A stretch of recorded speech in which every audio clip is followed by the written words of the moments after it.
News 18 ಕನ್ನಡದ digital ಕಂಟೆಂಟ್ಗೆ ಸ್ವಾಗತ. ನಾನು ಚಂದ್ರಕಾಂತ್ ಸುಗಂಧಿ. ಬೆಳಗಾವಿಯಲ್ಲಿ ನಕಲಿ ಪತ್ರಕರ್ತರು ಒಂದು ಖತರ್ನಾಕ್ ಐಡಿಯಾ ಮಾಡಕ್ ಹೋಗಿ ಈಗ ಪೊಲೀಸರ ಬಲೆಗೆ ಬಿದ್ದಿದ್ದಾರೆ. ಬೆಳಗಾವಿಯ ಪೊಲೀಸರು 3 ಜನ ನಕಲಿ ಪತ್ರಕರ್ತರನ್ನ ಬಂಧಿಸಿ ಈಗ ಹಿಂಡಲಗ ಜೈಲಿಗೆ ಕಳಿಸಿದ್ದಾರೆ. ಇಲ್ಲಿ ಮಹಿಳಾ ಅಧಿಕಾರಿಯನ್ನ ಬ್ಲಾಕ್ ಮೇಲ್ ಮಾಡಕ್ ಹೋಗಿ ಏನು ಅಸಾಮಿಗಳು ಈಗ ತಗಲಾಕೊಂಡಿರ್ತಕ್ಕಂಥದ್ದು ಅದನ್ನ ಡೀಟೇಲ್ ಆಗಿ ಹೇಳ್ತೀನಿ. ಅದಕ್ಕೂ ಮೊದಲು ನ್ಯೂಸ್ 18 ಕನ್ನಡದ ಯೂಟ್ಯೂಬ್ ಚಾನಲ್ ಸಬ್ಸ್ಕ್ರೈಬ್ ಮಾಡಿ, ಹಾಗೇನೆ ಫೇಸ್ಬುಕ್ ಹಾಗೂ ಇನ್ಸ್ಟಾಗ್ರಾಮ್ ಪೇಜ್ ಅನ್ನ ಫಾಲೋ ಮಾಡೋದನ್ನ ಮರಿಬೇಡಿ.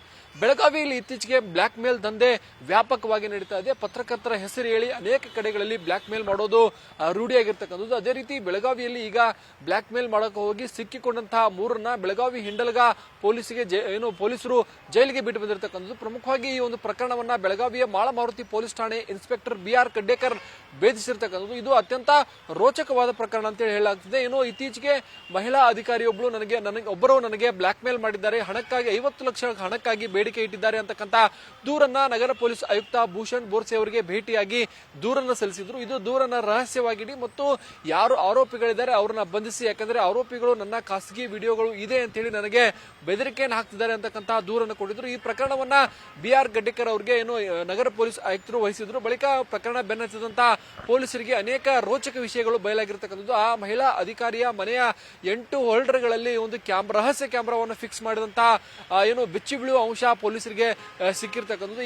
ಈ ನಿಟ್ಟಿನಲ್ಲಿ ಈಗ 3 ಜನರನ್ನ ಬಂಧಿಸಿ ಪೊಲೀಸರು ಜೈಲಿಗೆ ಕಳಿಸಿದರೆ, ಮತ್ತೊಂದು ಕಡೆ ಈ ಕಾರ್ಯಾಚರಣೆ ಹೇಗಾಯಿತು ಅನ್ನೋದ್ರ ಬಗ್ಗೆ ರಹಸ್ಯವನ್ನ ಪೊಲೀಸರು ಬಯಲು ಮಾಡಿದ್ದಾರೆ. ಪ್ರಮುಖವಾಗಿ ಇದಕ್ಕೆ ಸಾಥ್ ಕೊಟ್ಟದ್ದು ಆ ಮನೆ ಕೆಲಸದ ದಾತ ಅಂತಕ್ಕಂಥದ್ದು ಕೂಡ ಬಹಿರಂಗವಾಗಿರ್ತಕ್ಕಂಥದ್ದು. ಮಹಿಳಾ ಅಧಿಕಾರಿ ಪರಪುರುಷರೊಂದಿಗೆ ಇರತಕ್ಕಂತಹ ವಿಡಿಯೋಗಳನ್ನ ಸೆರೆ ಹಿಡಿಯಕ್ಕೆ ಈ 3 ಜನ ದುಷ್ಕರ್ಮಿಗಳು ಪ್ಲಾನ್ ಮಾಡ್ತಾರೆ. ಆ ಸಂದರ್ಭದಲ್ಲಿ ಅವರಿಗೆ ಯಾವುದೇ ರೀತಿ ಐಡಿಯಾ ಬರಲ್ಲ. ಬಳಿಕ ಅವರು ನಿಧಾನವಾಗಿ ಯೋಚನೆ ಮಾಡಿ ಮಹಿಳಾ ಅಧಿಕಾರಿಯ ಮನೆ ಎಲ್ಲಿದೆ ಅಂತ ಹೇಳಿ ಪತ್ತೆ ಹಚ್ತಾರೆ. ಆ ಮಹಿಳಾ ಅಧಿಕಾರಿ ದಿನನಿತ್ಯ ಆಫೀಸಿಗೆ ಹೋಗುವಂತಹ ಸಂದರ್ಭದಲ್ಲಿ 2 ದಿನಕ್ಕೊಮ್ಮೆ ಆ ಮನೆಯ ಕೀಯನ್ನ ಕಿಟಕಿಯಲ್ಲಿ ಇಟ್ಟು ಹೋಗ್ತಾರೆ. ಯಾಕಂದ್ರೆ ಮನೆ ಕೆಲಸದವರು ಬಂದು ಕೆಲಸ ಮಾಡಲಿ ಅನ್ನೋ ಕಾರಣಕ್ಕಾಗಿ ಕಿಟಕಿಯಲ್ಲಿ ಮನೆಯ ಕೀಯನ್ನ ಇಟ್ಟು ಕಚೇರಿಗೆ ಬರ್ತಿರ್ತಾರೆ. ಇದನ್ನ ಸೂಕ್ಷ್ಮವಾಗಿ ಗಮನಿಸಿದಂತಹ ಈ ಒಂದು ದುಷ್ಕರ್ಮಿಗಳು ಆ ಒಂದು ಮನೆ ಕೆಲಸ ಮಾಡುವಂತಹ ವ್ಯಕ್ತಿಗೆ ಹಣದ ಆಮಿಷವನ್ನು ನೋಡಿ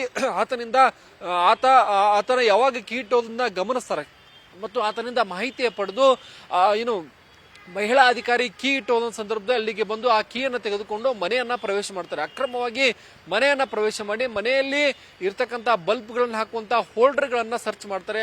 ಅಡಿಗೆ ಮನೆ, ಬೆಡ್ರೂಮ್ ಆಗಿರ್ಬೋದು, ಹಾಗೇನೆ ಅನೇಕ ಕಡೆಗಳಲ್ಲಿ ಸುಮಾರು 8 ಕಡೆಗಳಲ್ಲಿ ಹೋಲ್ಡರ್ಗಳನ್ನ ತೆಗೆದು ಹೋಲ್ಡರ್ ಒಳಗಡೆ ರಹಸ್ಯ ಕ್ಯಾಮೆರಾಗಳನ್ನು ಅಳವಡಿಸಿ ಅದಕ್ಕೆ 8 ಮೆಮರಿ ಕಾರ್ಡ್ಗಳನ್ನ 128 GB ಮೆಮರಿ ಕಾರ್ಡ್ಗಳನ್ನ ಹಾಕ್ತಾರೆ. ಹೀಗಾಗಿ ಆ ಮನೆಗೆ ಯಾರು ಬಂದ್ರು, ಯಾರು ಹೋದ್ರು, ಯಾರ ಜೊತೆಗೆ ಯಾರು ಮಾತಾಡಿದ್ರು ಇದೆಲ್ಲವೂ ಕೂಡ ದುಷ್ಕರ್ಮಿಗಳ ಕೈಗೆ ಸೇರುತ್ತೆ. ಬಳಿಕ ಏನು ಅಂತಂದ್ರೆ ಈ ಒಂದು 8-10 ದಿನಗಳ ಕಾಲ ಈ ಒಂದು ಟ್ರಯಲ್ ಮಾಡಿದ ಬಳಿಕ ಆ ಎಲ್ಲಾ ವಿಡಿಯೋಗಳು ಈ ಒಂದು ರಹಸ್ಯ ಕ್ಯಾಮೆರಾದ ಮೂಲಕ ಸ್ಟೋರೇಜ್ ಆಗಿರುತ್ತೆ ಮೆಮರಿ ಕಾರ್ಡ್ ಅಲ್ಲಿ. ಬಳಿಕ ಆ ಮೆಮರಿ ಕಾರ್ಡ್ ಅನ್ನ ಬಂದು ಹೋಲ್ಡರ್ ಗಳನ್ನ ಬಿಚ್ಚಿಕೊಂಡು ಇವರು ಹೋಗ್ತಾರೆ. ಈ ಎಲ್ಲಾ ದೃಶ್ಯಗಳನ್ನ ಅವರಿಗೆ ಕೆಲ ತುಣುಕುಗಳನ್ನ ಅಧಿಕಾರಿಗೆ ಕಳಿಸಿ ಬೆದರಿಕೆ ಹಾಕ್ತಾರೆ. ಬಳಿಕ ಬೆಚ್ಚಿ ಬಿದ್ದಂತಹ ಮಹಿಳಾ ಅಧಿಕಾರಿ ನಗರ ಪೊಲೀಸ್ ಆಯುಕ್ತರ ಮೊರೆ ಹೋಗ್ತಾರೆ. ನಗರ ಪೊಲೀಸ್ ಆಯುಕ್ತರು ಇದನ್ನ ಗಂಭೀರವಾಗಿ ಪರಿಗಣಿಸಿ ಇನ್ಸ್ಪೆಕ್ಟರ್ BR ಗಡ್ಡೇಕರ್ಗೆ ವಹಿಸ್ತಾರೆ. BR ಗಡ್ಡೇಕರ್ ಇದನ್ನ ಟೆಕ್ನಿಕಲಿ ಎವಿಡೆನ್ಸ್ ಅನ್ನ ಸಂಗ್ರಹಿಸಿ ಮತ್ತು ಎಷ್ಟು ಹೊತ್ತು ರೆಕಾರ್ಡ್ ಆಗಿದೆ ಮತ್ತು ಆ ಎಲ್ಲ ಯಾವ ದೃಶ್ಯಗಳು ರೆಕಾರ್ಡ್ ಆಗಿದೆ ಅನ್ನೋದ್ರ ಬಗ್ಗೆ ಸಂಪೂರ್ಣವಾಗಿ ಪರಿಶೀಲನೆ ನಡೆಸಿದ ಬಳಿಕ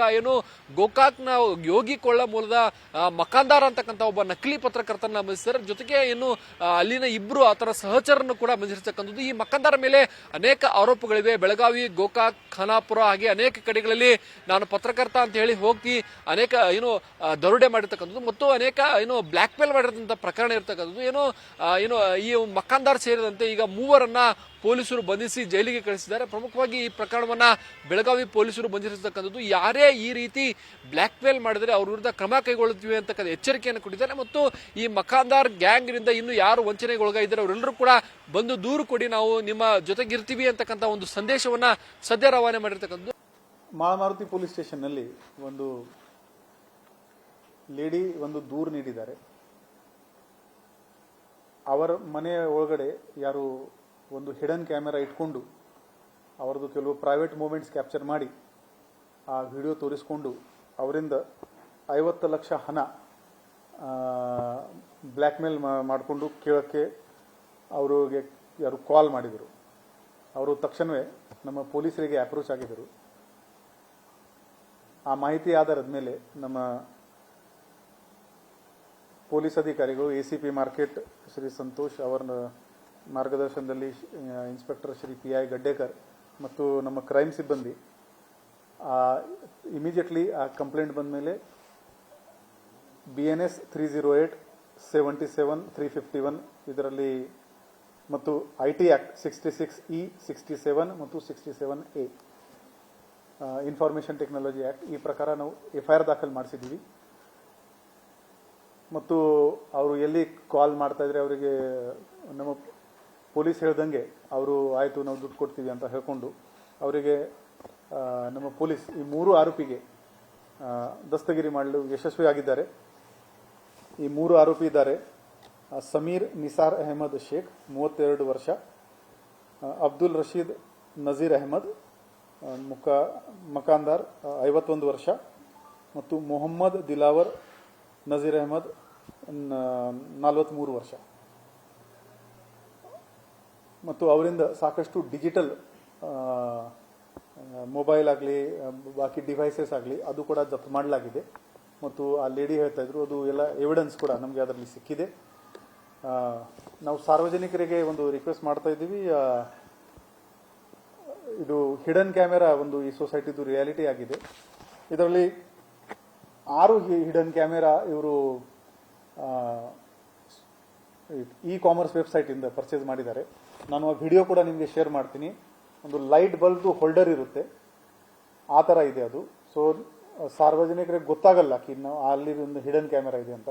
ನಮ್ಮವರಿಗೆ ಪೊಲೀಸರಿಗೆ ಕೂಡ ಅದು ಹುಡುಕ್ಲಿಕ್ಕೆ ಸ್ವಲ್ಪ ಟೈಮ್ ಆಯಿತು. ಸೊ ಪಬ್ಲಿಕ್ ಪ್ಲೇಸಸ್ ಸ್ಪೆಷಲಿ ಹೋದರೆ ನಾವು ಸ್ವಲ್ಪ ಎಚ್ಚರದಲ್ಲಿ ಇರಬೇಕು ಈ ಥರದ ಆಫೆನ್ಸಸ್ ಅವಾಯ್ಡ್ ಮಾಡೋಕ್ಕೆ. ಮತ್ತು ಯಾವುದೇ ಕಾರಣಕ್ಕೆ ಈ ಥರ ಯಾರು ಬ್ಲ್ಯಾಕ್ ಮೇಲ್ ಮಾಡ್ತಾ ಇದ್ರೆ ತಕ್ಷಣ ನೀವು ಪೊಲೀಸರಿಗೆ ಮಾಹಿತಿ ನೀಡಿ ನಾವು ಅವ್ರ ಮೇಲೆ ಕಾನೂನಿತ ಕ್ರಮ ತಗೊಳ್ತೀವಿ.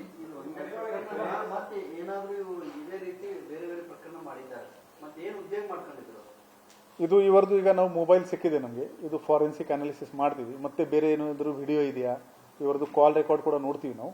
ಇನ್ನೂ ವಿಕ್ಟಿಮ್ಸ್ ಇದ್ರೆ ನಾವು ಪತ್ತೆ ಮಾಡ್ತೀವಿ. ಇದರಲ್ಲಿ ಏನಿದೆ, ಕೆಲವರಿಗೆ ಒಂದು ಕೆಟ್ಟ ಅಭ್ಯಾಸ ಇರುತ್ತೆ, ಮನೆ ಲಾಕ್ ಮಾಡ್ತಾರೆ, ಚಾಬಿ ಅಲ್ಲಿ ಇಟ್ಕೋತಾರೆ.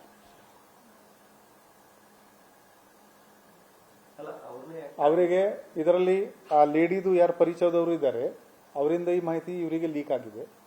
ಅದು ಪ್ಲಾನ್ ಮಾಡಿಕೊಂಡು ಅವ್ರ ಮನೆ ಚಾವಿ ತಗೊಂಡು they have planted that hidden camera ಆ ರೂಮ್ನಲ್ಲಿ, ಮತ್ತೆ ಮನೆ ಲಾಕ್ ಮಾಡಿದ್ದಾರೆ. ಕೆಲಸಗಾರ ಆ ಲೇಡಿದು ಐಡೆಂಟಿಟಿ ಪ್ರೊಟೆಕ್ಟ್ ಮಾಡೋಕ್ಕೆ ನಾವು ಜಾಸ್ತಿ ಅದ್ರ ಬಗ್ಗೆ ಮಾಹಿತಿ ಹೇಳ್ತಾ ಇಲ್ಲ. ಅದು ನಾವು ಐಡೆಂಟಿಟಿ ರಿವೀಲ್ ಈಗ ಇದರಲ್ಲಿ ಇವರದು ಇಂಟ್ರಾಗೇಷನ್ ಮಾಡಿಕೊಂಡು ಇವ್ರ ಕಾಲ್ ಯಾರ್ಯಾರ ಜೊತೆಗೆ ಆಗಿದೆ. ಈಗ ಇವರು ಮೇನ್ ಆರೋಪಿ ದಸ್ತಗಿ ಯಾರು ಬ್ಲ್ಯಾಕ್ ಮೇಲ್ ಮಾಡ್ತಾ ಇರೋದು ಗೊತ್ತಾಗಿದೆ. ಇನ್ನು ಯಾರು ಇದರಲ್ಲಿ ಪಾತ್ರ ಮಾಡಿದ್ದಾರೆ ಅವರು ಕೂಡ ನಾವು ಮುಂದಿನ ಕಾನೂನು ಜೊತೆ ಕ್ರಮ. ಎಸ್ಪೆಷಲಿ ಹೋಟೆಲ್ಸ್ಗಳಲ್ಲಿ ಹೋಗಿದ್ದಾಗ ವಾಶ್ರೂಮ್ಸ್ನಲ್ಲಿ we should be alert. There is no guarantee that ಅಲ್ಲಿ ಹಿಡನ್ ಕ್ಯಾಮೆರಾ ಇಲ್ಲ ಅಂತ. ಸೊ ಸ್ವಲ್ಪ ಅಲರ್ಟ್ ಇರಬೇಕು ನಾವು.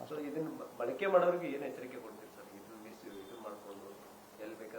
ಎನಿಬಡಿ ಇವನ್ ಫನ್ಗೋಸ್ಕರ ಕೂಡ ಯಾರು ಟೀಸ್ ಮಾಡೋಕ್ಕೆ ಕೂಡ ಬಳಸಿದರೆ ಅದು it is an offence. Invasion of privacy 66E ನಲ್ಲಿ ಇದೆ. Transmission of sexually explicit content 67 ಮತ್ತು 67A ನಲ್ಲಿ ಇನ್ಫಾರ್ಮೇಷನ್ ಟೆಕ್ನಾಲಜಿ ಆಕ್ಟ್ ನಲ್ಲಿ ಆಫೆನ್ಸ್ ಇದೆ. ಯಾರು ಇದು ಮಾಡ್ತಾ ಇದ್ದಾರೆ they have to face the law. It is a product. ನೀವು ಶಾಪ್ನಲ್ಲಿ ನಮಗೆ ಆಫೀಸಲ್ಲಿ ಬ್ಯಾನ್ ಮಾಡೋಕ್ಕೆ ಆಗಲ್ಲ. It's a product. ಯಾರು ಏನಕ್ಕೆ ಬಳಸ್ತಾ ಇದ್ದಾರೆ ಆನ್ಲೈನ್ನಲ್ಲಿ ಸಿಗ್ತಾ ಇದೆ.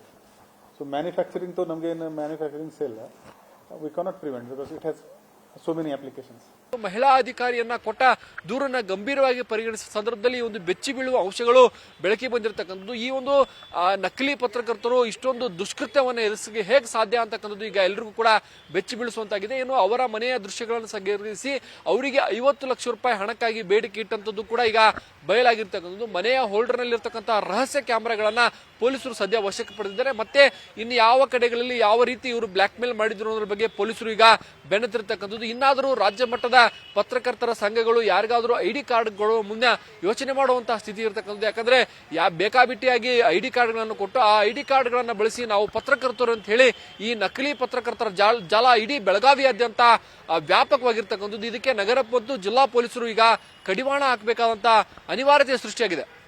ನಿರ್ಭೀತ, ನಿಷ್ಪಕ್ಷಪಾತ, ವಿಶ್ವಾಸಾರ್ಹ ಸುದ್ದಿಗಳಿಗೆ ಮತ್ತೊಂದು ಹೆಸರಾಗಿರುವಂತ ನ್ಯೂಸ್ 18 ಕನ್ನಡ ಈಗ ಆಪ್ನಲ್ಲೂ ಲಭ್ಯವಿದೆ. ದಯವಿಟ್ಟು ಇಲ್ಲಿರುವಂತ QR ಕೋಡ್ ಸ್ಕ್ಯಾನ್ ಮಾಡಿಕೊಂಡು ಆಪ್ ಡೌನ್ಲೋಡ್ ಮಾಡೋದಕ್ಕೆ ಮರಿಬೇಡಿ. ನಿಮ್ಮ ಬೆಂಬಲ ಹೀಗೆ ಸದಾ ನಮ್ಮೊಂದಿಗಿರಲಿ. ಧನ್ಯವಾದ.